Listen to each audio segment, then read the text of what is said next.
we go. Hello travelers, my name is Spala and I'll be your captain and storyteller aboard the Wendy today. For your safety, please keep your hands, arms, feet, and legs inside the boat at all times, and please supervise your children so their story doesn't take any unexpected turns. While some travel to enchanted worlds through the pages of a book, those who visit in person, whether that be down the rabbit hole or with a little bit of pixie dust, often find a way to be quite magical, or even menacing.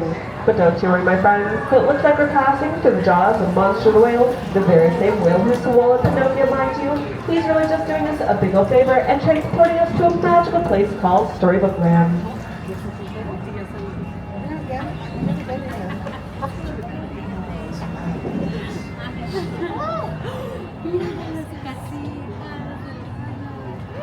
Like all good stories that start with a once upon a time, this one starts with a big bad wolf right off to our left. He's always after those three little pigs, but don't you worry folks, they live safely across the way in their three houses. One made of straw, one made of sticks, and one made of 100% guaranteed wolf-proof bricks.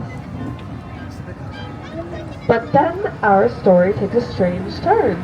For just around the river bend is the quaint English village home to Alice, where one golden afternoon she was chasing that white rabbit down the rabbit hole and fell down, down, down into Wonderland, where things only became curiouser and curiouser from there. But if Alice in Wonderland isn't your cup of tea, then maybe London Park is. This is the very same place that Peter Pan took John, Wendy, and Michael Darling for soaring over, with the help of Tinkerbell and her magical pixie dust, of course, off into Neverland, where they would never ever have to grow up. Right up ahead, we have the gilded golden city of Agrabah, home to a street rat named Aladdin, where he first bumped into Princess Jasmine in the marketplace and stole her heart and the loaf of bread, but we don't have to worry about that right now. With the power of love and a little help from their friend Genie, the two were wed, where they lived happily ever after in the Sultan's palace atop the hill.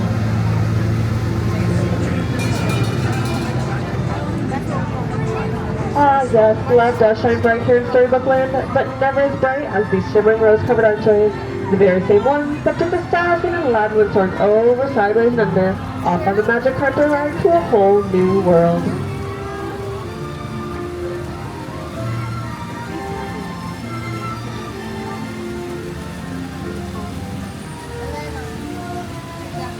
But all good stories have their dark places as well.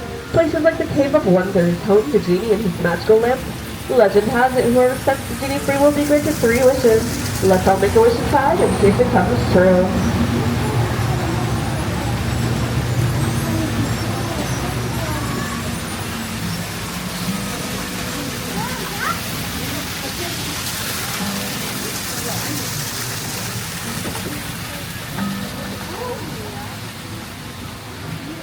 Speaking of wishes, Snow White wished for safety when she fled from the evil queen.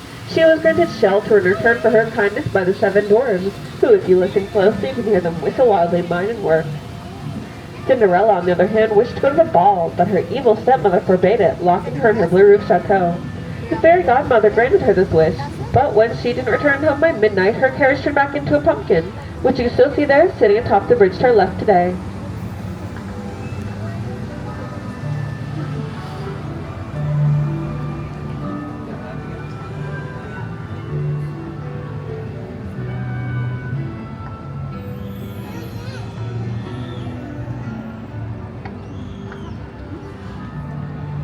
And if you are wishing for somewhere to rest your head, then you are in luck, my friends, because off to our left we have our beds of 100% real miniature succulents, kept small with the help of Tinkerbell and her magical pixie dust, so that they too will never ever have to grow up.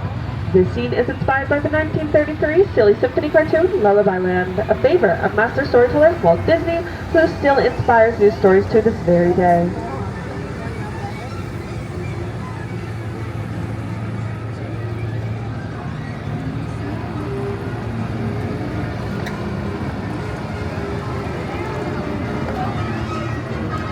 Right up ahead we have Mr. Toad's stately manor, home to Mole Rat and Toad himself. But sorry friends, it looks like J. Thaddeus Toad isn't in right now. He must be off in his motor car to nowhere in particular.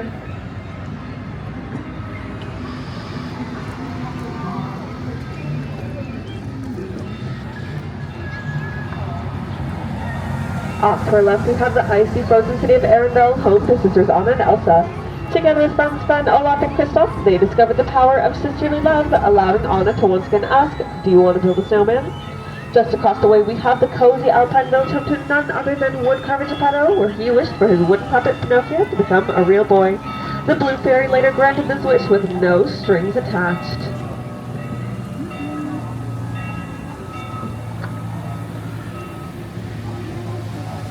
Unlike what Ursula did to Ariel.